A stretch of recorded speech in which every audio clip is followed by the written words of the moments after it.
చింటూ వాళ్ళ అమ్మమ్మ ఇంట్లో గారం వల్ల బయట తిళ్ళకి అలవాటు పడ్డాడు. పేచీ పెట్టి బయట పానీపూరి బజ్జీలు తినేవాడు.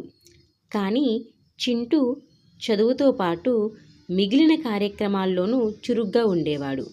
ఒకరోజు బడి నుంచి వస్తూ పిజ్జా కావాలని మారం చేశాడు. అమ్మ సునంద కుదరదంది. పక్కనే ఒక ఆవిడ వాళ్ళ అబ్బాయి తేజాని నూడిల్స్ తినొద్దని మందలించడం కనిపించింది. ఆవిడ సునందతో, ఏం పిల్లలండి, ఇంట్లో వండినవి పనికిరావు. ఆకుకూరలు కూరగాయలు తినకపోతే రక్తం తక్కువ అవుతుందని డాక్టర్లు చెప్పినా వినరే అంటూ దిగులు పడింది. ఆ రోజుతో చింటూకి వార్షిక పరీక్షలు పూర్తయ్యాయి.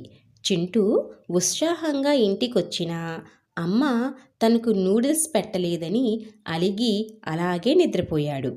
కాసేపటికి చింటూ తలంతా బరువుగా ఉంది. కళ్ళు తెరిచి చూస్తే గదంతా కొత్తగా కనిపించింది. నేనెక్కడున్నాను అంటూ లేచి కూర్చున్నాడు. వింత దుస్తులు వేసుకున్న ఇద్దరు వ్యక్తులు లోపలికొచ్చి, మీరు స్వర్గలోకంలో ఉన్నారు అన్నారు. స్వర్గలోకమా? నేను బడికెలా వెళ్ళాలి? ఇక్కడ బడి అవసరం ఉండదు. ఏం కావాలన్నా మన దగ్గరికే వచ్చేస్తాయి అన్నాడు ఆ పెద్దాయన. అంటే నాకు నూడిల్స్ కావాలంటే వస్తాయా? ఆశగా అడిగాడు చింటూ. ఒక్క నిమిషం అంటూ ఆ వ్యక్తి పెద్ద పాత్రలో నూడిల్స్ తెచ్చాడు. దాని ఆత్రంగా తినేశాడు చింటూ. అతనికి అదంతా కలలా ఉంది. తిండి ధ్యాసలో పడి అమ్మని మర్చిపోయాడు. పక్కన ఎవరో ఉన్నట్టనిపించి అక్కడ చూస్తే తేజ. ఆ పిల్లాడు కళ్ళు తెరిచి అయోమయంగా చూడ్డంతో చింటూ అంతా వివరించాడు. స్వర్గం అంటే తాతయ్య చెప్పినట్లు చనిపోయాక వెళ్తారు అదా? అంటే నేను చచ్చిపోయానా అమ్మా అంటూ ఏడుపందుకున్నాడు తేజ. అబ్బా ఏడవకు, మనమిక్కడ బడికి వెళ్ళక్కర్లేదు అంటూ వాడిని సముదాయించి మహారాజులాగా చప్పట్లు కొట్టి పిజ్జాలు తెప్పించుకుని తిన్నారు. ఆ ఆనందంలో క్రికెట్ ఆడటానికి బయలుదేరారు. ఇంతలో సేవకులు అడ్డుకుని, మీరు ఎక్కడికి వెళ్ళకూడదు, ఏం చెయ్యాలన్నా ఇక్కడే అని గద్దించారు. చేసేది లేక ఇద్దరూ దొంగాట ఆడుకుంటూ ఇష్టమొచ్చింది తింటూ గడిపారు.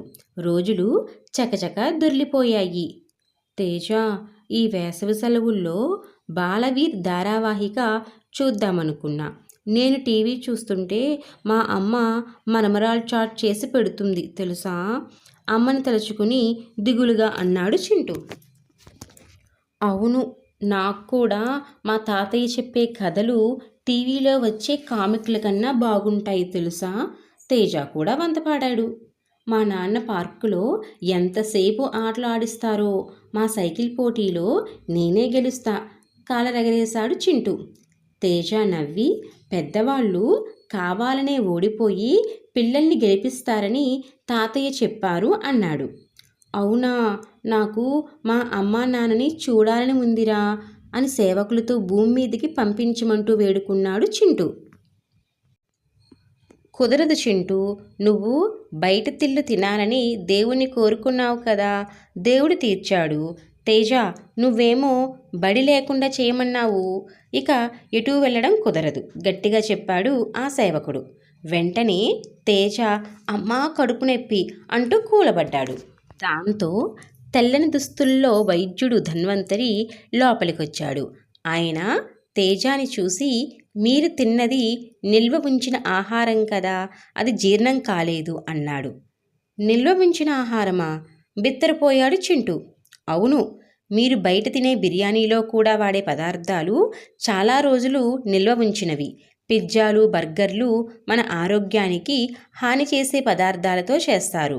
కొన్ని పానీపూరి బండ్ల వాళ్ళు శుభ్రత లేని నీటిని వాడతారు. అమ్మ మీకు పోషకాలు అందాలని ఎంతో శ్రద్ధగా ప్రేమతో వండుతుందో తెలుసా అన్నాడు వైద్యుడు. నిజమే తాతగారు, ఇక నుంచి అమ్మ వండినవే ఇష్టంగా తింటాం అన్నాడు తేజ. సరేనంటూ ధన్వంతరి తేజాని పరీక్షించాడు. ఆయనకి సమస్య అర్థమయ్యింది. నీ కడుపులో పురుగులున్నాయి, చికిత్స చెయ్యాలి అని ఇద్దరికీ మాత్రలిచ్చి నిద్రపుచ్చాడు. ఎప్పటికో మెల్లిగా కళ్ళు తెరిచాడు చింటూ.